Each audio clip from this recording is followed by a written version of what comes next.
సన్నీ అడుగుతున్నారు, వయస్సు 26 పాలకుల నుంచి. 1,44,000 మంది మాత్రమే పరలోకం వెళతారా అనే పాఠం చదువుతున్నప్పుడు నాకు వచ్చిన సందేహం ఇది. అదేమిటంటే 1,44,000 మంది ఇశ్రాయేలీయుల గోత్రములన్నిటిలో ముద్రింపబడిన వారిని ప్రకటన 7:4లో వారు దేవుని కొరకును గొర్రెపిల్ల కొరకును ప్రథమ ఫలముగా ఉండుటకై మనుష్యులలో నుండి కొనబడిన వారిని ప్రకటన 14:4 నేర్చుకున్నానని. అలాగే పౌలు గారు దెస్సలోనికైలకు రాసిన 2వ పత్రికలో 2:13లో రక్షణ పొందుటకు దేవుడు ఆది నుండి మిమ్మును ఫుట్నోట్లో ప్రథమ ఫలముగా ఏర్పరచుకొనెను అని అంటున్నారు. ఇశ్రాయేలు గోత్రములో ముద్రింపబడిన వారు దేవుని కొరకు ప్రథమ ఫలం అని చెప్పబడింది. అదేవిధంగా పౌలు గారు కాలంలో దేవుడు ఆది నుండి మిమ్మల్ని ప్రథమ ఫలముగా ఏర్పరచుకుని చెప్పబడింది. మరి ఒక చోట ప్రథమ ఫలము క్రీస్తును రాయబడింది. ఇవన్నీ నాకు చాలా కన్ఫ్యూజింగ్ అనిపిస్తున్నాయి.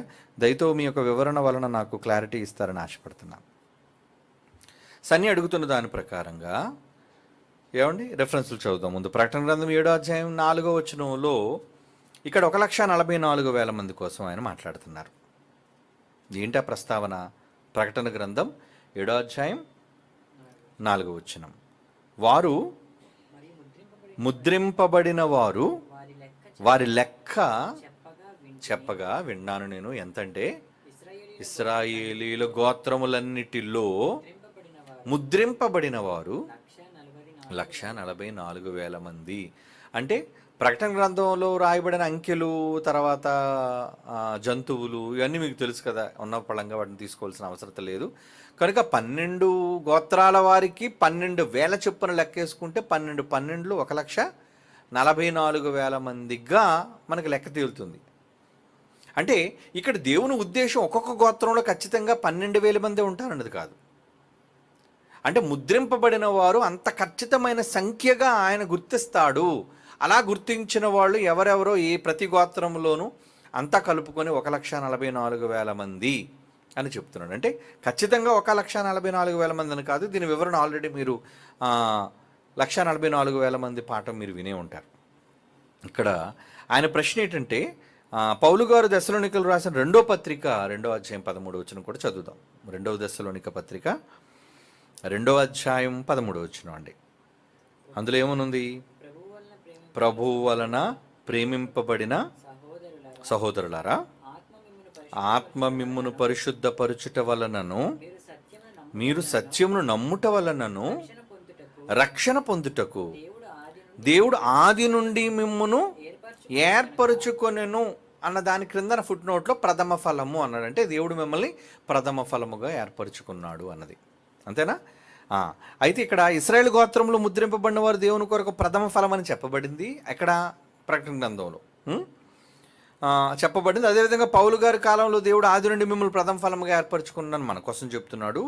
మరొక చోట ప్రథమ ఫలం క్రీస్తునుంది. ఇంతకీ ఎవరు ప్రథమ ఫలం అనేది ఆయన ప్రశ్న. అసలు ప్రథమ ఫలము అంటే అర్థం ఏంటి?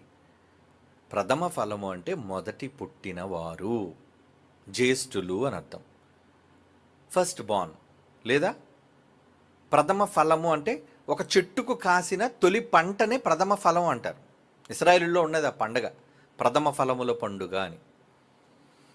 ఇప్పటివరకు కూడా చాలామంది మన వాళ్ళలో కూడా అది ఆచారంగా చేస్తుంటారు, ప్రథమ ఫలముల పండుగ అని చెప్పి. అంటే వాళ్ళు సంపాదించిన దాంట్లో, వాళ్ళు పండించిన దాంట్లో తొలి పంటను దేవుడికి, తొలి కష్టార్జితాన్ని దేవుడికి తీసుకొచ్చి ఇవ్వటం, అది ప్రథమ ఫలములు. ఇంతకీ దేవుడు మీ పంట అడుగుతున్నాడా లేదంటే మీ ధనం అడుగుతున్నాడా అంటే, వీళ్ళు ధనం మీద కాన్సన్ట్రేట్ చేసేవాళ్ళు కాబట్టి ఎంతసేపు డబ్బు వచ్చే ఇన్కమ్ కోసం వీళ్ళు ఆలోచిస్తారు కాబట్టి మీకు వచ్చిన దాంట్లో దశమ భాగం ప్రథమ ఫలం మొదటిది మాకు ఇచ్చేయండి. అందుకే ఇప్పటికీ కూడా చాలామందిలో ఉన్న ఒక అలవాటు ఏంటంటే, ఏమండి నా నా జీతంలో మొట్టమొదటిగా నేను ఉద్యోగం సంపాదించిన తర్వాత నా మొట్టమొదటి జీతాన్ని దేవుడికి ఇస్తున్నానండి అంటారు. అంటే మొదటి జీతం ఇస్తే సరిపోద్దా? ఇంకా తర్వాత జీతం ఏమైనా అవసరం లేదా? నిజానికి మొదటి జీతం ఇచ్చి చేతులు దులిపేసుకోవటం కాదు, టోటల్గా నీ లైఫ్ అని, నీ డబ్బు కాదు దేవునికి ముఖ్యం. దేవుడు కోరుకుంటుంది మన ధనం కాదు, మన ఫలాలు కాదు, అవన్నీ దేవుడు మనకిచ్చినవి. దేవుడు మనల నుంచి కోరుకుంటుంది ఏంటంటే, నీలో ఉన్నది ఏదైనా సరే అది మొదట నాకే దక్కాలి, మొదట నాదవ్వాలి. అంటే మీరు దేవునికి ప్రథమ స్థానం ఇవ్వాలి అన్నది దేవుని యొక్క ఆకాంక్ష. దేవుడి విధానాలు పెట్టడంలో ఇశ్రాయేలుకి నేర్పించడం గల కారణాలు ఏంటంటే, మీరు నన్ను తప్ప వేరొక దేవుడిని కొలవకూడదు, నేనే మీకు తండ్రిని, కనుక ఏదైనా మొదట మీరు చేయాల్సింది నాకే, అంటే నాకే మీరు మొదటి స్థానం మీరు ఇవ్వాలి అని వాళ్ళకి నేర్పించటం కోసం ప్రథమ ఫలములు అన్నాడు, ప్రథమ పంట అన్నాడు. మీకు అర్థమవుతుందా? ఇవన్నీ కూడా వాళ్ళకి పాఠాలుగా పెట్టాడు, అలవాట్లుగా పెట్టాడు, ఆచారాలుగా పెట్టాడు. మరి మన దగ్గరికి వచ్చేసరికి ఏమన్నాడు? మనల్ని కూడా ప్రథమ ఫలముగానే చేశాడు. మనం ప్రథమ ఫలం కదా. మరి రెండో పుట్టినా మూడోసారి పుట్టినా నిజానికి మన సంతానం అంటే ఎంతమంది తర్వాత పుట్టాం, ఎన్ని కోట్ల మంది తర్వాత మనం పుట్టాం? మనం ప్రథమం అంటే మొదటి వాళ్ళని కదా అర్థం. మరొకటప్పుడు ప్రథమ ఫలము క్రీస్తు అయినప్పుడు అక్కడ ప్రథమ ఫలము క్రీస్తు అంటే పుట్టుకలో యేసుప్రభు వారు ప్రథమ ఫలం, తండ్రికి మొదటి పుట్టిన కుమారుడు. అలాగే మరణాన్ని జయించటంలో కూడా ఆయన ఫస్ట్గానే ఉన్నాడు, ప్రథమ ఫలముగానే ఉన్నాడు. మృత్యుంజయుడుగా మృత్యువును గెలిచిన వ్యక్తిగా ఆయన మొదటి స్థానంలోనే కనబడుతున్నాడు. అంటే కేవలం పుట్టడం మాత్రమే కాదు, కానీ తన స్థానాన్ని నిలబెట్టుకోవడం కోసం యేసుప్రభు వారు ఎలా తన ప్రథమ స్థానాన్ని నిలబెట్టుకున్నారు, ఎలా ప్రయాసపడ్డారు అనేది మనకు తెలుసు. మరి ఇప్పుడు మనం చూసి నేర్చుకోవాల్సింది ఏంటి? మరి మనం ప్రథమ ఫలం కాదా అంటే అవును, మనం కూడా ప్రథమ ఫలమే. ఎప్పుడు ప్రథమ ఫలం అవుతాం? మనం మనకున్న దానిలో దేవుని కొరకు అన్ని విషయాల్లో మొదటి ఇచ్చేది డబ్బు మాత్రమే కాదు, కాలం, ఆరోగ్యం, శ్రమ, అవునా? ఏమండి, మన ధనం, మన కుటుంబం, ఇలా మనకున్న సర్వస్వం, మనకున్న సమస్తం ఏదైతే ఉందో వాటన్నిటిలోనూ మొదటి స్థానం దేవుడికి ఇవ్వటం. ఏమండి, అన్నిటిలోనూ దేవునికి ప్రథమ స్థానం ఇవ్వటమే ఎవరైతే అలా ఇస్తారో వాళ్ళు దేవునికి ప్రథమ సంతానం కింద లెక్క. వాడు దేవునికి ప్రథమ ఫలముల కింద, అంటే మొదటి వాళ్ళుగా ఆయన లెక్కిస్తాడు. ఎందుకంటే దేవుని దగ్గర నుంచి ప్రతిఫలం మనం రావాలి అంటే ముందు మనం ఆయనకి ఇవ్వాలి. మొదట అన్నాడు, అందుకే ముందుగా ఆయనకి ఇచ్చి అంటాడు. మొదటగా ఆయనకి ఇచ్చి ప్రతిఫలం పొందగలిగిన వారు ఎవరు అంటాడు. అంటే ముందు ఇవ్వటం. ఏది ఇవ్వటం? డబ్బు ఒకటే కాదు, నీ టైం, నీ సమయం ఇవ్వటం. చాలామంది ఏంటంటే చందా వేసేస్తారు, లేదంటే వాళ్ళు కలిగిన డబ్బు దేవునికి ఇచ్చేస్తారు. కానీ మరి మిగిలిన వాటి ఏమి దేవుడికి ఇవ్వాల్సిన పని లేదా? వారంలో ఆదివారం మాత్రమే దేవునికి ఇవ్వాల్సిందా? జీతంలో మొదటి జీతం మాత్రమే దేవునికి ఇవ్వాల్సిందా? 24 గంటల కాలంలో ఏదో ఒక అర్ధగంట మాత్రమే దేవునికి ఇవ్వాల్సిందా? కాదు. నీ సమయంలో, నీకున్న ఆరోగ్యంలో, నీ ఆయుష్కాలంలో మొట్టమొదటి స్థానం దేవునికి ఇచ్చేదే ప్రథమ ఫలములు పంట. నువ్వు ప్రథమ ఫలములు దేవునికి అర్పించే అర్పణ. కనుక మనల్ని ప్రథమ ఫలముగా ఎందుకు చేశాడు, యేసుప్రభును ప్రథమ ఫలముగా ఎందుకు చేశాడు అంటే ఆయన జీవితంలో మనకు నేర్పించాడు. మొదట ఇవ్వాలి, మొదటిగా ఉండాలి, అన్నిట్లో మొదటి స్థానాన్ని సాధించాలి అని ఆయన మొదటి స్థానాన్ని సాధించి మనకు చూపించాడు. మరి ఇప్పుడు క్రీస్తుని మాదిరిగా మనం కనుపరుచుకున్నప్పుడు, ఆయన మనం చూసినప్పుడు అయ్యో అవును కదా, ఆయన అన్ని విషయాల్లో తండ్రికి మొదటి స్థానం ఇచ్చాడు. ఆయన ఎక్కువగా తండ్రిని ప్రేమించాడు, లోకంలో ఇంకా దేన్ని ప్రేమించలేదు. ఎందుకంటే యేసుప్రభు జీవితంలో మనకు కనబడుతుంది మొదట తండ్రికే ఇచ్చాడు ఆయన. తండ్రి తర్వాతే ఏదైనా సరే, అంటే పరలోకపు తండ్రికి ఇచ్చిన ప్రాధాన్యత అది మనం నేర్చుకుంటే అప్పుడు మనం ఏం చేస్తాం? మనకున్న సర్వస్వంలో కూడా దేవునికి ప్రథమ స్థానం, ముఖ్యమైన స్థానం మనం ఇచ్చి మనకున్న సమస్తాన్ని ఇవ్వడానికి మనం ప్రయత్నిస్తుంటాం. ఒకసారి ఇచ్చాకపోయేది కాదు ఇది. మనం బ్రతికున్నంత కాలం దేవునికి ప్రథమ ఫలాలు ఇస్తూనే ఉండాలి. ఇశ్రాయేలులో ఏదో పండగ వచ్చినప్పుడు ఆ రోజు మాత్రమే ప్రథమ పంట ఇచ్చేశారు. మరి మనం ప్రథమ ఫలముగా ఉండాలి అంటే మనం బ్రతికున్నంత కాలం దేవుని కోసం ఎప్పుడు ప్రథమ ఫలాలు ఇస్తూనే ఉండాలి. అంటే మన తొలుచూలు పిల్లలను కావచ్చు, మన తొలుచూలి ఆరోగ్యం కావచ్చు, అంటే తొలుత, మొదట అని అర్థం. ఏమండి, మన మొదటి ధనం కావచ్చు, మనకు కలిగిన మేలు కావచ్చు, ఏదైనా సరే అన్ని విషయాల్లో దేవునికి మొదటి స్థానాన్ని మనం కల్పించేవారుగా ఒకవేళ ఉంటే అప్పుడు మనము ప్రథమ ఫలములుగా గుర్తించబడతాం. కనుక ఇక్కడ ప్రథమ ఫలం అని చెప్పబడింది. పౌలు గారి కాలంలో ఆది నుండి మిమ్మల్ని ప్రథమ ఫలంగా ఏర్పరచుకుని అన్నాడు. ఇంతకీ ఏంటి ప్రథమ ఫలం? అందుకే అలా ఉన్న వాళ్ళందరూ కూడా ఒక సంఘంగా ఏర్పాటు చేశాడు అంటున్నాడు. వాళ్ళు ఎవరో కాదండి, ఎక్కడున్నారో బైబిల్లో చెప్తున్నాడు. హెబ్రీయులకు రాసిన పత్రిక చూద్దాం, 12వ అధ్యాయం. హెబ్రీయులకు రాసిన పత్రిక 12వ అధ్యాయంలో 23వ వచనంలో ఏమంటున్నాడు చూడండి. హెబ్రీ పత్రిక 12వ అధ్యాయము 23. పరలోకమందు వ్రాయబడి ఉన్న జ్యేష్ఠుల సంఘమునకును వారి మహోత్సవమునకును అలాగే అందరి న్యాయాధిపతి అయిన దేవుని యొద్దకును సంపూర్ణ సిద్ధి పొందిన నీతిమంతుల ఆత్మల యొద్దకు. ఇంతకీ ఎవరి జ్యేష్ఠులు అంటే సంపూర్ణ సిద్ధి పొందారట. సిద్ధులు అంటే ఏంటి? సిద్ధులు అంటే అక్కడ అర్థం ఏంటంటే అన్నిటినీ సర్వాన్ని సాధించిన వాళ్ళు సిద్ధులు అంటారు. మాస్టర్స్, థియాలజీలో మాస్టర్స్ సాధించిన వాడు అంటే వీళ్ళు జ్ఞానంలో నిష్ణాతులు అయ్యారు. సిద్ధులు, వీళ్ళు సిద్ధహస్తులు అంటే వాళ్ళు నేర్పు కలిగిన వాళ్ళు అని అర్థం. కనుక ఇక్కడ జ్యేష్ఠుల సంఘము అని దేవుడు చెబుతూ ఎవరి కోసం చెప్తున్నాడు? జ్యేష్ఠుల సంఘమునకును వారి మహోత్సవమునకును అందరి న్యాయాధిపతి అయిన దేవుని యొద్దకును సంపూర్ణ సిద్ధి పొందిన నీతిమంతుల ఆత్మల యొద్దకు అంటున్నాడు. చూడండి, సంపూర్ణ సిద్ధి అంటే నీతిమంతుడు భూమి మీద అవుతాడు. యేసు ప్రభువును నమ్మటం వల్ల నీతిమంతుడు అవుతాడు. కానీ ఇది సరిపోదు, మనం సంపూర్ణ సిద్ధి పొందాలట. సంపూర్ణ సిద్ధి పొందాలి అంటే మరి అన్నీ ఇవ్వాలిగా. నీ జీవితంలో నువ్వు దేవునికి ఏది ప్రథమ స్థానాన్ని నువ్వు ఇవ్వగలుగుతున్నాం? నువ్వు ఒకవేళ అలా ఇవ్వని పక్షంలో నీవు ప్రథమ పంట కాదు, నువ్వు ప్రథమ ఫలము కాదు, నువ్వు జ్యేష్ఠుల సంఘములో దానివి వాడవు కూడా కావు. అంటే దేవుడు ఎవరిని గుర్తిస్తాడు అంటే బాప్తిసం తీసేసుకున్నాను, చర్చికి వెళ్ళిపోతున్నాను, రొట్టె ద్రాక్షారసం తీసుకున్నాను కాబట్టి నేను ప్రథమ సంఖ్య లేదంటే ప్రథమ పంట అని అనుకోవడానికి లేదు. ఇశ్రాయేలులో వాళ్ళు 144,000 మందిని దేవుడు ప్రథమ ఫలముగా గుర్తించాడు, తొలి పంటగా అనుకున్నాడు. దేవుని కొరకు ఏర్పాటు కదా. ఇప్పుడు దేవుడు మనల్ని ఏర్పాటు చేసుకోవాలంటే మీరేం చేయాలి? మీరేం చేయకుండా దేవుడు ఏర్పాటు చేసేసుకుంటాడా? దేవుడు ఏర్పాటు చెయ్యాలి అంటే, మిమ్మల్ని గుర్తించాలి అంటే, మిమ్మల్ని ప్రథమ ఫలముగా పంటగా ఎంచాలి అంటే మీరు దేవుని కొరకు ఏమర్పిస్తున్నారు అన్నది ఆయన చూస్తాడు, చెక్ చేస్తాడు. ఏమండి? ఆ చెక్ చేయటంలో ఒకవేళ మీరు ఉత్తీర్ణులైతే అంటే నిజంగా మీరు అనుకున్నట్లుగా దేవుని కోసం ఇస్తున్నారు, దేవుని కోసం వస్తున్నారు, దేవుని కోసం చేస్తున్నారు అన్నది దేవుడు ఒకళ్ళు కన్ఫర్మ్ అయితే అప్పుడు మీరు ప్రథమ ఫలము అవుతారు. అందుకే ఇక్కడ ఏమన్నాడు? సంపూర్ణ సిద్ధి పొందిన నీతిమంతుల ఆత్మల యొద్దకు అంటున్నాడు. సంపూర్ణ సిద్ధి పొందటం అంటే ఏంటి? సంపూర్ణ సిద్ధి ఎలా పొందుతారు? ఏమండి? సంపూర్ణ సిద్ధి పొందడం అంటే అన్ని విషయాల్లో మీరు సాధించటం. ఏం సాధించారు? బైబిల్ చదివి ఏం సాధించారు? గుడికి వచ్చి ఏం సాధించారు? దేవుని పని చేసి ఏం సాధించారు? చాలామంది సాధించడం అంటే పేరు గడించడం సాధించడం అనుకుంటున్నారు. అవునా? నాకు ఇప్పుడు సమాజంలో ఒక మంచి పేరు వచ్చేసిందండి, నేను ఒక సెలబ్రిటీ అయిపోయానండి, లేదంటే నన్ను ప్రజలు గుర్తించేశారండి కాబట్టి నేను ప్రథమ స్థానానికి వచ్చేసినట్టేనా? కాదు. దేవుడు గుర్తింపు అనేది ఒకటి ఉంటుంది. మరి ఆ దేవుడు ఎలా గుర్తిస్తాడు? ఎవరు గుర్తిస్తాడు? ఎవరైతే తమకున్న వాటిల్లో ప్రథమ ఫలముగా దేవునికి ప్రథమ స్థానాన్ని ఇచ్చి ఉంటారో, చేస్తారో వాళ్ళు మాత్రమే ప్రథమ సంతానము దేవుడికి.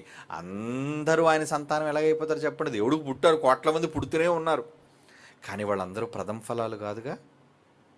మనం పుట్టాం కోట్ల మందిలో, మనం ప్రథమ ఫలాలుగా మారుతున్నాం ఇప్పుడు. ఎలా?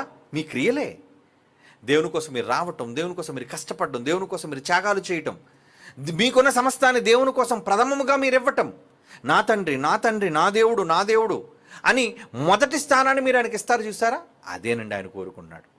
ఎవరైతే మీ మీ జీవితాల్లో మొదటి స్థానాన్ని దేవునికి ఇస్తారో మీరే ప్రథమ పంట, మీరే దేవునికి ప్రథమ ఫలములు, మీరే దేవునికి మొదటివారు. మిమ్మల్ని ఏర్పాటు చేసుకున్నాడు ఆయన. అందరినీ ఏర్పాటు చేసుకోలేదండి ఆయన.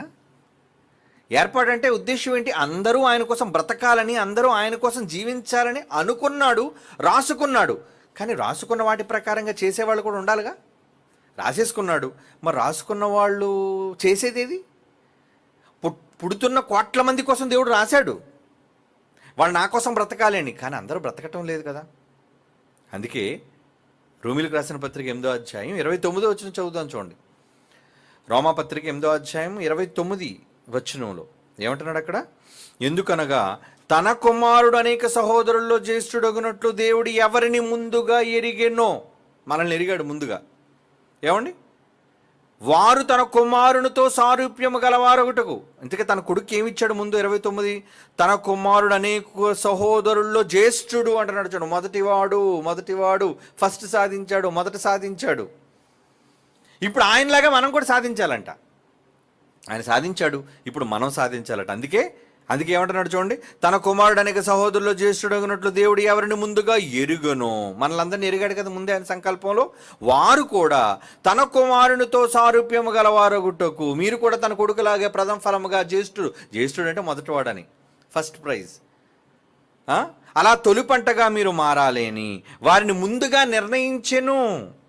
మరియు ఎవరిని ముందుగా నిర్ణయించినో వారిని పిలిచెను, ఎవరిని పిలిచినో వారిని నీతిమంతులుగా తీర్చెను, ఎవరిని నీతిమంతులుగా తీర్చినో వారిని మహిమపరిచెను అంటున్నాడు. చూడండి, అంటే యేసుక్రీస్తు వారు ఎలాగైతే, యేసుప్రభు వారు ఎలాగైతే మొదటి స్థానానికి వెళ్ళిపోయారో, మరి మిగిలిన వాళ్ళందరూ కూడా ఫస్ట్ ప్రైజ్ కావాలిగా. అంటే ఇప్పుడు దేవుడు ఏం కోరుకున్నాడంటే అందరూ మొదటి స్థానం రావాలి. ఒక స్కూల్ యాజమాన్యం ఏం కోరుకుంటారు చెప్పండి? తన దగ్గర ఉన్న విద్యార్థులందరూ కూడా 3వ తరగతిలో లేదంటే 3rd క్లాస్లో పాస్ అవ్వాలనుకుంటారా? లేదా అందరూ ఫెయిల్ అవ్వాలనుకుంటారా? లేదండి, ఏమండి, అధిక శాతం అందరూ ఫస్ట్ క్లాస్లో పాస్ అవ్వాలి అనే కదా స్కూల్ యాజమాన్యం కోరుకుంటుంది. అందుకే కదా వాళ్ళకి ట్రైనింగ్ ఇస్తుంది. ఒక మనిషిగా నువ్వే నీ విద్యార్థులు మొదటి స్థానంలో ఉండాలని నువ్వు కోరుకుంటున్నప్పుడు, దేవుడు తన గర్భాన కనిన పిల్లలు అండి మనమంతా ఎలా ఉండాలనుకుంటాడు? ఆయన ఒక గొప్ప తండ్రి, ఆయన ఒక గొప్ప పవర్, ఆయన ఒక మహాశక్తి స్వరూపుడు. మరి ఆయనలో నుంచి వచ్చిన మనం ఎలా ఉండాలి? ఆయనలా ఉండాలి, ఆయనలో ఆలోచించాలి, ఆయనలా ప్రేమించాలి, ఆయనలా క్షమించాలి, ఆయనలా గద్దించాలి, ఆయనలా బ్రతకాలి. ఇవన్నీ కూడా మనలో అటువంటి గుణగణాలు రావాలి అని కోరుకున్నాడు ఆయన. తప్పే ఉంది? తండ్రి కదా, తను కనుక్కుని తన పిల్లల మీద ఆశలు పెట్టుకున్నాడు, ఆయనలా ఉండాలని కోరుకుంటున్నాడు. మనం ఎలాగైతే మన పిల్లలు మనలా ఉండాలి అని, మనలా మారాలి అని మనం కోరుకుంటాం, మన పోలికలు రావాలి అని ఇష్టపడతామో, దేవుడు కూడా తన పోలికలు మనలోనికి తేవాలి అని చాలా కష్టపడుతున్నాడు. ఆ కష్టపడబట్టి ఈరోజు భూమి తిరుగుతుంది, ఆ కష్టపడబట్టి ఈరోజు మనం ఆహారం భుజించగలుగుతున్నాం, మన ఊపిరి ఆడగలుగుతుంది. అంటే ఒక మహాశక్తిగా ఎంత వెనకుండి పనిచేస్తున్నాడంటే ఆయన శ్రమ ఎవరికి అర్థం కావట్లేదు. నిజానికి తండ్రి కోసం ఎవరికి అర్థం కావట్లేదండి. 2024లో తండ్రి కోసం ఒక అపురూపమైన గీతం అండి, వండర్ఫుల్ సాంగ్ జాన్సన్ గారు రాశారు. దానికి వీడియో కూడా కంప్లీట్ చేసేసాం 2 days క్రితమే. తల్లిదండ్రులను దేవుడు చేశాడు ఎందుకు అంటే, అసలు దేవుడు అనే ఒక శక్తిగా నిజమైన తండ్రి ఎవరు అంటే ఆయనే అని ఆ పాట చూసిన తర్వాత మీకు అర్థం అవుతారా? నిజంగా ఆ పాట వినగానే మనసుకు ఎంత ఆహ్లాదకరంగా ఉంటుందంటే, నిజంగా మన దేవుడు ఇప్పుడు కనబడితే బాగున్న వెంటనే ఆయన కౌగిలించుకోవాలి అనే ఒక మంచి ఫీల్, ఒక మంచి భావం కలిగించే జ్ఞానయుక్తమైన పాట అది. ఆ రచన అలాంటిది, ఆ పదజాలం అలాంటిది. అంటే నిజానికి ఆయనే గొప్ప దేవుడు. ఎంత చేశాడు అంటే, ఏం చేశాడు అంటే, ఆహా, నిజంగా వాటిని బొమ్మలు చేయడానికి కూడా, వీడియో చిత్రీకరించడానికి కూడా, ఎందుకంటే మాటలైతే జాన్సన్ గారు రాసేశారు కానీ వాటికి బొమ్మలు చేయడానికి మాత్రం చాలా కష్టపడాల్సి వచ్చిందండి. నిజానికి మీరు చూసి చాలా ఆనందిస్తారు. రేపు ఎలాగో ప్రోమో చూద్దరు కానీ కొత్త పాటలు చాలా రిలీజ్ అవుతున్నాయి. అంటే నిజంగా దేవుడు అనే వ్యక్తి అని ఒక మహాశక్తిగా ఆయన ఎలా ఉంటాడు, ఆయన ఏం కోరుకుంటున్నాడు తన పిల్లల కోసం, ఆయన ఏం తన పిల్లల నుంచి ఆయన ఎక్స్పెక్ట్ చేస్తున్నాడు అనేది తెలిసి కూడా లోకానికి తెలీదు. మిగతా కోట్ల మంది ప్రజలకు అర్థం కాలేదు. కానీ అర్థం చేసుకున్న మనమే అని అర్థం చేసుకోకపోతే ఎలా? ఏమంటే వాక్యం తెలిసిన మనమే తండ్రిని అర్థం చేసుకోకపోతే ఎలా? దేవుణ్ణి అర్థం చేసుకోకపోతే ఎలా? ఆయన పడే ఆవేదన, ఆయనకు వచ్చే గుండె కోత, ఆయన పడే బాధ, ఇవన్నీ కూడా మనం అర్థం చేసుకుంటే ఖచ్చితంగా తండ్రిని సంతోషపరచాలి అని అనుకుంటాం మనం అందరం. ఈ జీవితాన్ని మనకి ఇచ్చినందుకు ఖచ్చితంగా దేవుని మనం సంతోషపరచాలి. అలా సంతోషపరచాలి అంటే ఏం చేయాలి? ఈ భూమి మీద నీకు ఇవ్వబడిన జీవిత కాలంలో నువ్వు ఆయన కోసం అన్ని పనులు చేసేయాలి. యేసుప్రభు ఎలాగైతే చేసేసాడో, నాన్న ఇదిగో నీ కోసం, నీ మహిమ కోసం నేను పనిచేశాను, నేను వచ్చేస్తున్నాను. మనం కూడా భూమి మీదకి వచ్చాం. ఈ ఉన్న కొద్ది రోజుల్లో భూమి మీద బ్రతుకుతున్న ఈ ఆయుష్కాలంలో ఏంటి ఆయన కోసం చేస్తున్నాం? 3 పూట్ల తినడం, పడుకోవడం, సంపాదించుకోవడం, ఇల్లు కట్టుకోవడం, ఆస్తులు కూడా కట్టుకోవడం, ఇదేనా? అయిపోతుంది, కాలం అంతా తరిగిపోతుంది. ఇవ్వబడిన ఆయుష్కాలంలో దేవుని కోసం ఎంత కాలాన్ని మనం స్పెండ్ చేయగలిగాం? ఒక మనిషిని అడిగితే మనిషి తీరిక లేనివాడుగానే ఉంటాడు. ఏమండి ఈరోజు ఖాళీ లేదా మీకంటే, ఏంటోనండి సండేస్ కూడా నాకు ఖాళీ ఉండట్లేదు అంటే ఆదివారాలు కూడా బిజీ. ఏదో చూడగా చూడగా దేవుడిని ఒకరోజు వారంలో ఒకరోజు ఒక 2-3 గంటలు చూసే అవకాశం దొరికితే ఆ అవకాశాన్ని కూడా పోగొట్టుకునే వాళ్ళు ఎంతమంది లేరు చెప్పండి. అసలు ఒక్కరోజు ఇవ్వడమే తప్పు, అవునా? తాళికట్టిన భార్యకి, అమ్మాయి వారంలో ఒక్కరోజు నీ దగ్గర 3 గంటలు మాత్రం వస్తానంటే ఏ భార్య అండి కాపురం చేస్తుంది మీతో? ఎవరండి మీతో ఉంటారు? కానీ నిజానికి మన తండ్రి మనం అప్పుడప్పుడు చుక్కలా కనబడుతున్నా పాపం ఆయన ఎదురు చూస్తూనే ఉన్నాడండి. ఎవరు వస్తారు నా కోసం, ఎవరు వస్తారు? ఆయన కళ్ళు మొత్తం భూమి అంతటా వెతుకుతూనే ఉన్నాయి. ఎవరు నా వాళ్ళు, ఎవరు నా వాళ్ళు, ఎవరు? అందరూ వాళ్ళ సొంత పనుల మీదే ఉన్నారు. తండ్రిగా ఎతుకుతున్న వాళ్ళు ఎవరు? నేను ఇన్ని చేస్తున్నాను కదా, నా కోసం పట్టించుకునే వాళ్ళు ఎవరున్నారు అని ఆయన పడే వేదన, తపన నిజంగా మనం అర్థం చేసుకోగలిగితే మనకేమనిపిస్తుంది తెలుసా? ఈ భూమి మీద దేవుని కోసం నేను ఏదో ఒకటి సాధించి తీరాలి అనిపిస్తుంది అండి. ఏదో ఒకటి నేను సాధించాలి దేవుని కోసం. మరి అలా సాధించాలనుకున్న నిర్ణయాలు మీరేం తీసుకున్నారు మీ బ్రతుకులో? అలా తీసుకున్న నిర్ణయాలు ఎన్నిటిని మీరు అమలుపరిచారు? అలా అమలుపరిచిన వాటిలో ఎన్ని విషయాల్లో మీరు తండ్రికి ఘనతను మీరు చేకూర్చగలిగారు? మరి వీటన్నిటిని ఏ రోజైనా మీరు క్యాలిక్యులేట్ చేసుకోగలుగుతున్నారా? వచ్చిన జీతం ఎలా ఖర్చు పెట్టాననే లెక్కలు చూసుకుంటున్నారు, లేదా సంపాదించిన సంపాదనలో ఎంత వెనకేసుకున్నాననే లెక్కలు చూసుకుంటున్నారు. కానీ దేవుడిచ్చిన ఆయుష్కాలంలో ఎంత ఆయుష్కాలం నేను దేవుని కోసం కష్టపడి నేను ఖర్చు చేశాను అని ఆలోచించగలుగుతున్నారు చెప్పండి? ఆలోచించండి. అంటే దేవుడు ఎన్నో ఎన్నో ఎన్నో మీకోసం ఎన్నో సమకూర్చి పెట్టినప్పుడు, వీటన్నిటిని మీరు అనుభవిస్తున్నప్పుడు, అవన్నీ ఆయన వలనే మీకు అనుగ్రహింపబడినప్పుడు మరి మీరేం చేయాలి? ఆయన కోసం నేను ఏదో ఒకటి భూమి మీద బ్రతుకున్నప్పుడు చెయ్యాలి అనే పట్టుదల మీలో రావాలి.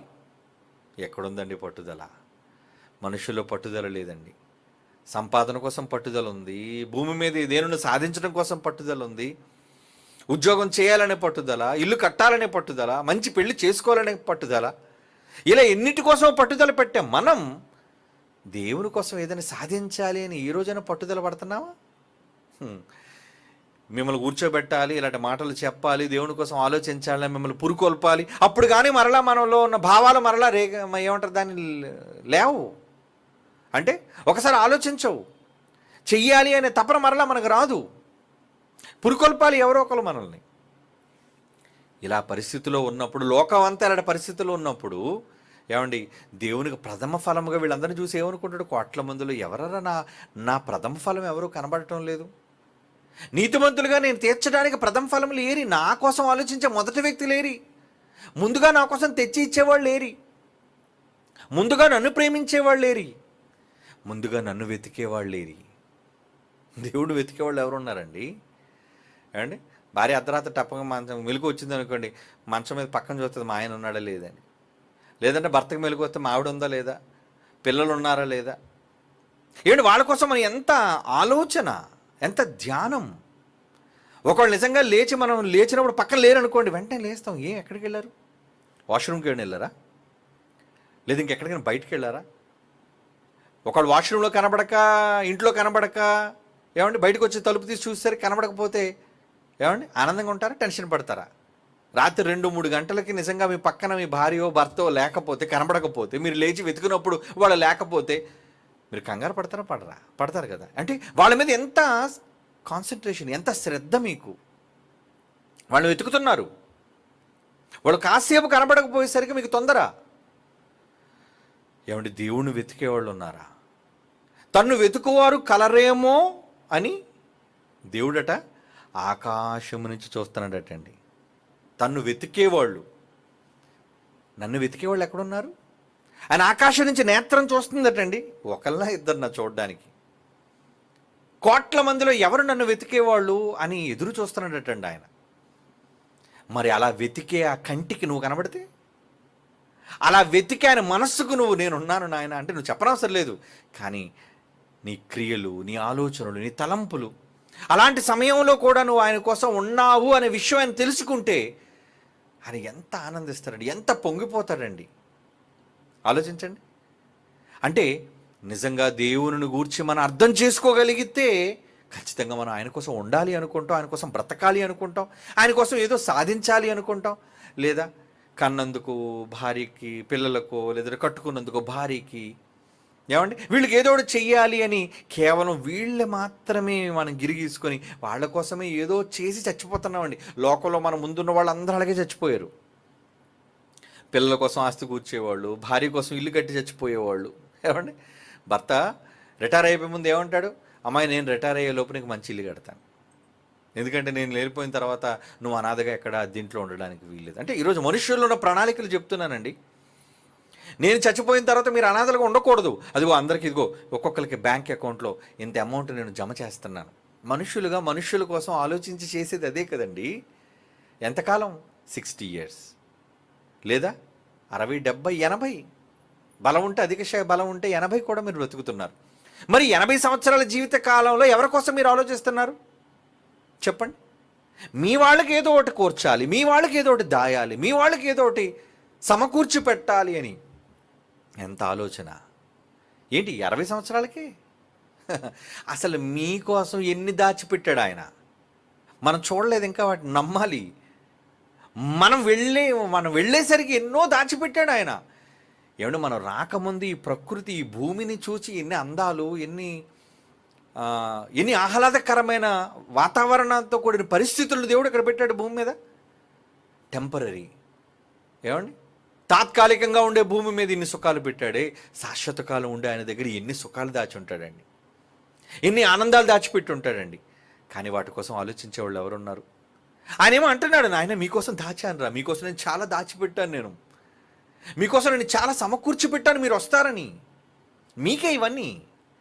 శరీరం అనుభవించే సుఖాలు చాలా చిన్నవి, ఆత్మ అనుభవించే సుఖాలు చాలా పెద్దవి, శాశ్వతమైనవి. అలాంటి వాటి కోసం నేను ఎంతో సిద్ధపరిచాను, ముందు మీకోసం సిద్ధం చేశానంటున్నాడు ఆయన. పరలోకం ఎప్పుడు? ఈ లోకం పుట్టక మునిపే పరలోకాన్ని రెడీ చేశారట మన కోసం ముందుగా లోకాన్ని సిద్ధం చేసేసాడంటే ఎంత ఆయనకి ప్రణాళిక. నా పిల్లలు వచ్చేస్తారు. కాబట్టి క్యారేజ్ పెట్టి అమ్మ పంపిస్తుంది, మధ్యాహ్నం 12 తర్వాత ఇంకా వాడు సాయంత్రం బడి నుంచి ఇంటికి వచ్చే టైం అవుతుంది అనగానే అమ్మ కంగారు పడిపోతుంది. ఏమని? పిల్లలు వస్తారు, వాళ్ళకి ఏదో పెట్టాలి, పిల్లలు వస్తారు, వాళ్ళకి ఏదో వండాలి, పిల్లలు వస్తారు, వాళ్ళకి ఏదో దాచి పెట్టాలి, రాగానే వాళ్ళు తినాలి. నీ తల్లిగా నీకు వాళ్ళ మీద ఉన్న మమకారం, నువ్వు కనుక్కున్న వాళ్ళ మీద, నీ రక్త సంబంధాల మీద నీకున్న ఎంతో ప్రీతి. మరి దేవుడికి చాలా ఉందండి, ఆయనకి చాలా అనంతమైనది ఉంది. నా పిల్లల కోసం చాలా దాచాను నాయన, మీరు రండి నాయన, మీకోసమే, ఇదంతా మీకోసమే, నేను అనుభవించడానికి కాదు. ఏమంటే దేవుడు నిజంగా స్వార్థపరుడు అనుకోండి, పిల్లలు ఎందుకండి వీళ్ళందరూ అనుభవించడానికి, నాకున్న శక్తులతో, నాకున్న అధికారాలతో హ్యాపీగా సుఖం ఏదో నేను అనుభవిస్తా. అలాంటి స్వార్థం ఆయనకి లేదండి, అలాంటి స్వార్థ చింతన ఆయనకు లేదు. మరి ఏంటి, ఏం చేస్తున్నాడు ఆయన? మన కోసం ఎదురు చూస్తున్నాడు. ఎప్పుడొస్తావు? నీ రాక కోసం ఆయన ఎదురు చూపులు. భక్తుల మరణం, ఎప్పుడైతే భక్తుడు చచ్చిపోయాడో అనుకున్నాడు యెహోవాకి ఏంటట, ఆయన దృష్టికి విలువ వచ్చేస్తున్నాడు, నా కొడుకు వచ్చేస్తున్నాడు. అంటే ఇష్టమైన వాళ్ళు భూమి మీద కన్ను మూస్తే ఆయనకి ఎంత ఆనందం. తన దగ్గరకు వస్తున్నందుకు, తన సిద్ధపరిచిన లోకాన్ని ఆస్వాదించటం కొరకు ఆయన సిద్ధపరిచిన అంటాడండి. అందుకే మత్తయి సువార్త 25 అనుకుంటాను, ఆయన ముందుగా మన కొరకు సిద్ధపరిచిన, మనం పుట్టక ముందే సిద్ధం చేశాడు. నరకాన్ని దొంగల కోసం సిద్ధం చేశాడు, అలాగే పరలోకాన్ని, మహాలోకాన్ని కూడా మన కోసం ముందుగా సిద్ధం చేశాడండి ఆయన. ఏమండి, లోకము పుట్టినది మొదలుకొని అంటాడు చూడండి మత్తయి సువార్త. ఎంత మంచి మాట. మత్తయి సువార్త 25:34 మత్తయి సువార్త 25:34 ఏమంటున్నాడండి? నా తండ్రి చేత మీరు అంత ఆశీర్వదింపబడిన వారా, రండి, లోకము పుట్టినది మొదలుకొని మీ కొరకు సిద్ధపరచబడింది, రెడీ, ఎవ్రీథింగ్ రెడీ, అంతా సిద్ధంగా ఉంది. అప్పుడప్పుడు చూసారు హోర్డింగ్స్ మీద కనబడుతుంది, రెడీ టు ఆక్యుపై, అంటే అపార్ట్మెంట్స్. ఎందుకంటే చాలామంది ఇల్లు పిచ్చోరు, ఇల్లు ఎత్తుకుతుంటారు, నాకు ఇల్లు కావాలి, నాకు ఫ్లాట్ కావాలి, నాకు అపార్ట్మెంట్ కావాలి, సొంత ఇల్లు కావాలని. అందుకే ఈ మధ్యన బిల్డర్స్ ఏం చేస్తున్నారంటే, బాబు నువ్వేమీ చేయనవసరం లేదు, సోఫాలు, ఫ్యాన్లు, లైట్లు, ఆఖరికి కిచెన్, వంట సామాన్లతో సహా అన్నీ రెడీగా పెట్టి ఉంచుతాం. నువ్వు అలా బట్టలతో వచ్చి నువ్వు ఇంట్లో ఉండటమే, అంటే మంచం, పరుపులు అన్నీ ఉంటాయండి. అదే రెడీ టు ఆక్యుపై అంటారు దాన్ని. ఇప్పుడు అలాంటి ఫ్లాట్స్నే, అలాంటి విల్లాల్ని తయారు చేస్తున్నారండి ఈరోజు. అంటే మనుష్యులకు ఇబ్బంది లేకుండా. దేవుడు కూడా అటండి మనకి భవిష్యత్తులో ఏ ఇబ్బంది కలగకూడదని లోకము పుట్టినది మొదలుకొని, లోకం పుట్టి ఎంతకాలం అయింది చెప్పండి? మనం పుట్టి 60-70 సంవత్సరాలు కాలేదు ఇంకా, అవునా? లోకం పుట్టి ఎంతకాలం అయింది? కొన్ని కోట్ల సంవత్సరాలు అయింది. కోటాను కోట్ల సంవత్సరాలు అయింది. అంటే కోటాను కోట్ల సంవత్సరాల కాలానికి ముందే ఏం చేస్తారట? లోకం పుట్టినది మొదలుకొని మీ కొరకు సిద్ధపరచబడిన రాజ్యం మీకోసం రెడీ చేశాను. నేనంతా మీకోసం నేను సిద్ధం చేసేసాను, ముందుగానే సిద్ధం చేసేసాను. అంటే ఎంత ముందు ఆలోచన ఆయనకు ఉందో చూసారా? ఎవరి సంతోషం కోసం? మన సంతోషం కోసమే. మనం వెళ్ళాలి, ఆ లోకాన్ని అనుభవించాలి, అందులో ఆనందంగా మనం జీవించాలి తండ్రితో సదాకాలం అంటాడు. ఇక మీకు కన్నీరు లేదు, ఇక మీకు బాధ లేదు, అసలు మీ కంటి నుంచి చొక్కే రాదు, బాష్ప బిందువు అనేదే లేదు. మీరు ఎల్లప్పుడూ దేవునితో సదాకాలం, ఎల్లకాలం. అదే ప్రకటనలో అంటాడండి. అంటే ఈ మాటలు చాలామందికి అర్థం కాక లోక సంబంధమైన ఈ ప్రకృతిలో దొరికే సుఖాలు, లేదంటే ఈ భూమి మీద దొరికే వసతులు, వనరులు, అవే సంపదలుగా, ఆస్తులుగా అనుకొని మురిసిపోయి మోసపోతున్నారండి. వాళ్ళు మోసపోతున్నారు. నిజంగా దేవుడు చెప్పిన మాటలు ఎంతో మంచివండి, ఎంతో గొప్పవి, మనకు శ్రేయస్కరమైనవి, కానీ వాళ్ళకి అర్థం కావట్లేదు. ప్రకటన గ్రంథం 21వ అధ్యాయం 4వ వచనం చూడండి. ఏమండి? 3వ వచనం నుంచి కూడా చదువుదండి. ప్రకటన గ్రంథం 21వ అధ్యాయం 3వ వచనం. ఇదిగో దేవుని నివాసము మనుష్యులతో కూడా ఉన్నది, ఆయన వారితో కాపురముండును, వారు ఆయన ప్రజలయ్యుందురు. దేవుడు తానే వారికి నేనే నాన్న, మీ నాన్నని నేనే నాన్న, మీ దేవుణ్ణి, వారి దేవుడయ్యుండి వారి కన్నుల ప్రతి బాష్ప బిందువును తుడిచివేయును. ఇక్కడ ఇక మరణం లేదయ్యా, నో డెత్. అసలు నీకు బాధ లేదు, కుమిలిపోవటం కానీ వేదన ఏంటి? భూమి మీద ఉన్నంత కాలం ఎంత కోటీశ్వరుడైనా సరే, ఎంత సంపన్నుడైనా వాడికి ఖచ్చితంగా బాధలు ఉంటాయండి, కష్టాలు ఉంటాయండి. నిజం. వాడికి ఆవేదన ఉంటుందండి, వాడి మనసులో దుఃఖం ఉంటుందండి. దేనికోసమో? సంపాదన ఉన్నా, ధనం ఉన్నా, ఆరోగ్యం లేకపోతే చెప్పండి, అన్నీ ఉన్నా, ఇంట్లో కుటుంబంలో మనశ్శాంతి లేకపోతే వాడికి దుఃఖమే కదా.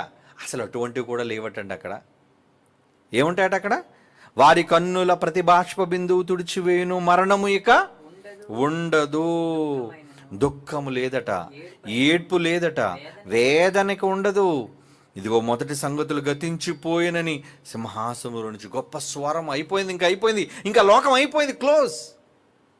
ఆ లోకం మనకొద్దు, ఈ లోకానికి వచ్చేసారు మీరు. నిజంగా అక్కడికి వెళ్ళిపోయిన వాళ్ళు చాలా సంతోషంగా ఉంటారండి, ఆనందంగా ఉంటారండి. అసలు ఈ లోకం కోసం వాళ్ళు వెనక్కి రావాలని కానీ ఇష్టపడరు వాళ్ళు. ఎందుకంటే దేవుడు సిద్ధపరిచిన లోకం, ఆ లోకం కోసం దేవుడు ముందుగా ఇంత ప్రణాళికలు చేసి ఇంత సిద్ధం చేశాడటండి. ఇంత సిద్ధం చేసేసాడా? ఏమండి? ఇంకా ఆకలి ఉండదట, దాహం ఉండదట, సూర్యుని ఎండ తగలదట, వడగాలి మీకు లేదట. సింహాసనం మధ్యలో గొర్రెపిల్ల యేసు ప్రభు మనకు కాపరిగా ఉంటాడట. ఓ జీవజలముల బుగ్గల దగ్గరికి మనం నడిపిస్తాడట. దేవుడే వారి కన్నుల నుంచి ప్రతి బాష్ప బిందువును తుడిచివేయును. 7:17 అదే మాట్లాడండి. ప్రకటన 7:17. అంటే అక్కడ కానీ ఇక్కడ కానీ దేవుడు ఎందుకు రూపకాలంకారంగా ఈ మాటలన్నీ చెప్తున్నాడంటే, నాయన మీరు భవిష్యత్తులో అనుభవించబోయే లోకం ఇలాగే ఉంటుంది నాయన. మీరు ప్రథమ ఫలాలు కదా, మీకోసం ఎంతగా ఆయన ప్రేమించాడు. ఆయన ప్రేమ వర్ణనాతీతం. ఏమండి? ఆయన లెక్కలు చాలా గొప్పవి. ఎలాంటి లెక్కలంటే ఏమండి, ఆయన కాలం వేరు, మన కాలం వేరు కదా. ఆయన కాలమానం వేరు, మన కాలమానం వేరు. ఆయన లెక్కలు బట్టి చూస్తే ఆయన దృష్టికి మన ఆయుష్కారం ఎలా ఉందండి? లేనట్టే, గడిచిన నిన్నట్టు వల్లే. 1000 సంవత్సరాలు అయినా సరే ఆయన దృష్టికి ఎలాగవుతాడండి? 1000 సంవత్సరాలు భూమి మీద మనిషి బ్రతికితే, మెతుషెల్ బ్రతికాడు అనుకోండి. మెతుషెల్ 969 సంవత్సరాలు బ్రతికాడు. అంటే ఎంతకాలం అయింది అతను బ్రతికి? దేవుని లెక్కలు ఏంటో తెలుసా? ఒకరోజు. అంటే ఒక రోజా? 1000 ఏళ్ళు భూమి మీద బ్రతికితే ఒక రోజా? మరి 60 ఏళ్ళు బ్రతికితే జస్ట్ 1.5 hours, 90 minutes. ఒక 90 నిమిషాలు. దేవుని దృష్టిలో మనిషి భూమి మీద ఆయుష్కాలం 90 minutes. 1000 ఏండ్లు ఒక యుగం. అందుకే పాట రాశానండి. ఎప్పుడు లేదు, మొట్టమొదటిసారిగా పాట రాశాను. 1000 ఏండ్లు ఒక క్షణం, ఒక యుగం అని మొట్టమొదటిసారిగా పాట రాశాను. అది మీరు రేపు ప్రోమోలో విందురు కానీ. ఎందుకంటే దేవుడిని ఫీల్ అయ్యాం కాబట్టి. దేవుణ్ణి అనుభవించాం కాబట్టి నిజంగా దేవుడు ఎదురుచూపులు ఎలా ఉంటాయి అనేది అని కేవలం చదవటమే కాదండి, దేవుని గూర్చిన ఆలోచనలోనికి మనం వెళ్ళిపోతే మమ్మల్ని ఎంతగా ప్రేమించావనన్న మనుషుల మధ్య ఈ ఆకర్షణ ఏంటి, నీకు మాకు మధ్యలో నీ ఆకర్షణ ఏంటి అనే భావాలతో కూడి ఆ పాట రచించానండి.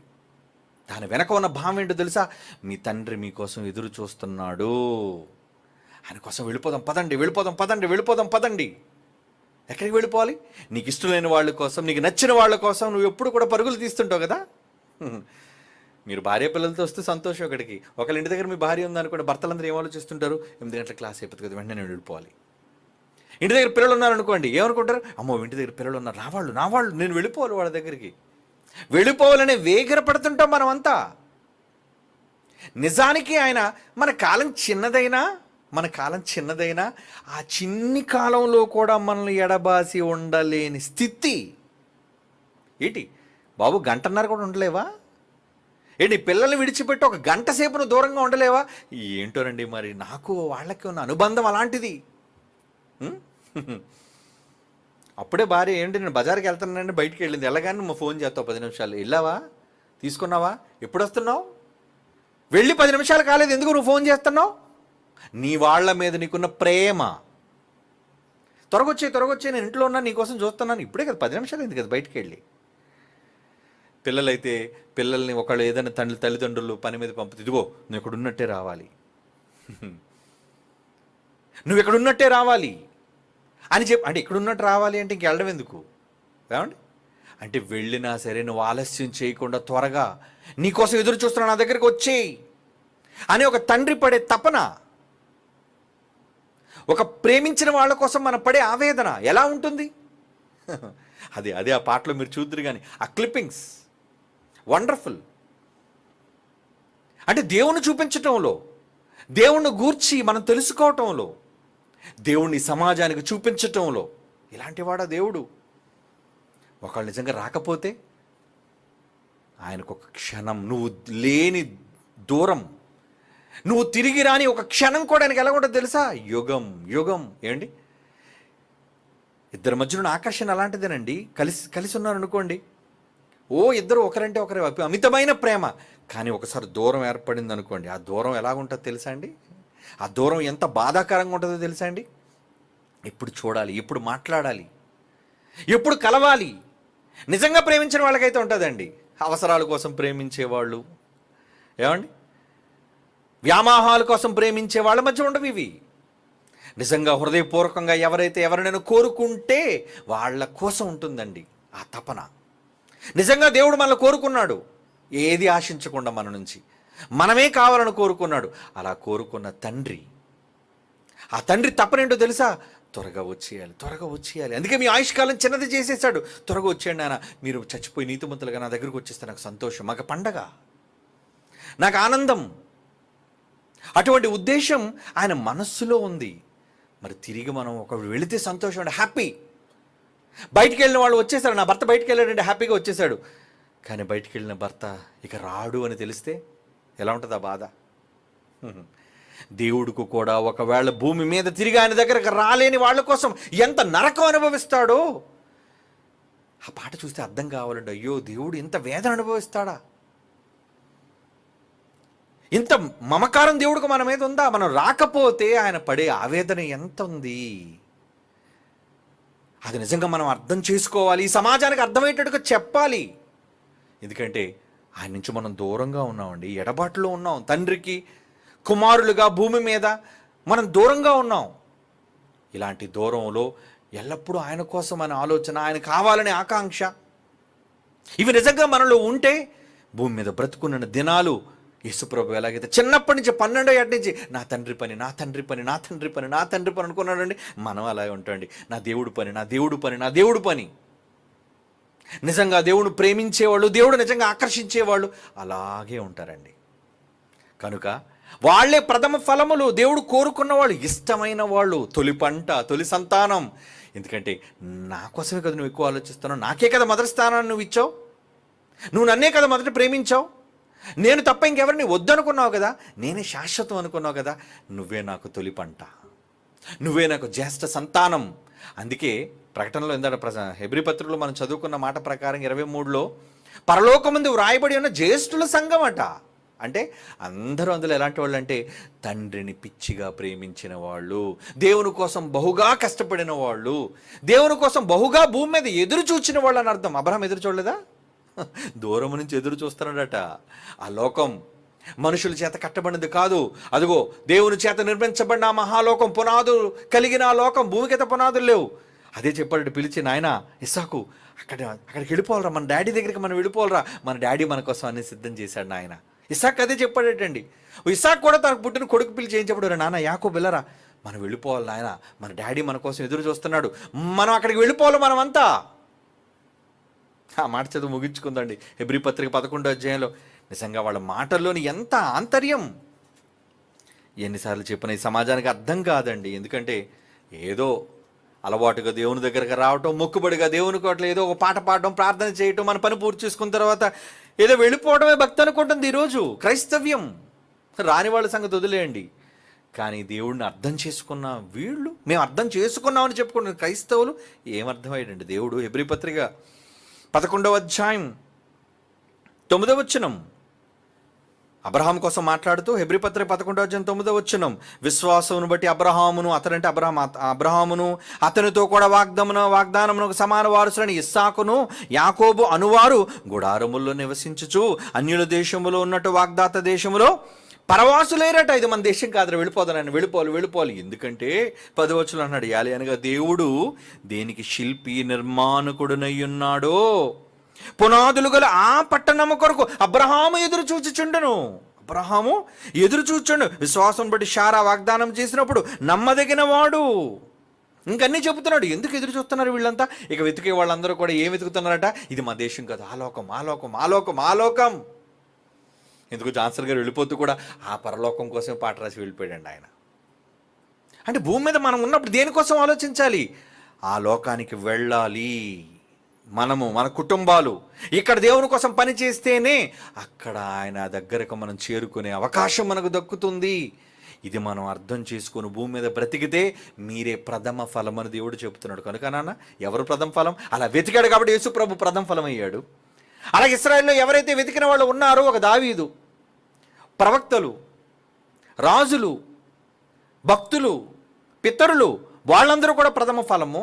దేవుడు అంటున్నాడు, నువ్వు రాసినట్టుగా 144,000 మందిలో ఉన్నవాళ్ళు. ఇక మనం కూడా ఇప్పుడు ఆ లోకాన్ని వెతికితే, ఇక్కడున్నప్పుడే ఆ లోకాన్ని మనం, ఆ దేశం ఏదో మనం వెతికితే మనమే దేవునికి ప్రథమ ఫలముగా ఉంటాం. అది నా అక్కడ ఉద్దేశం. Okay Sunny, God bless you.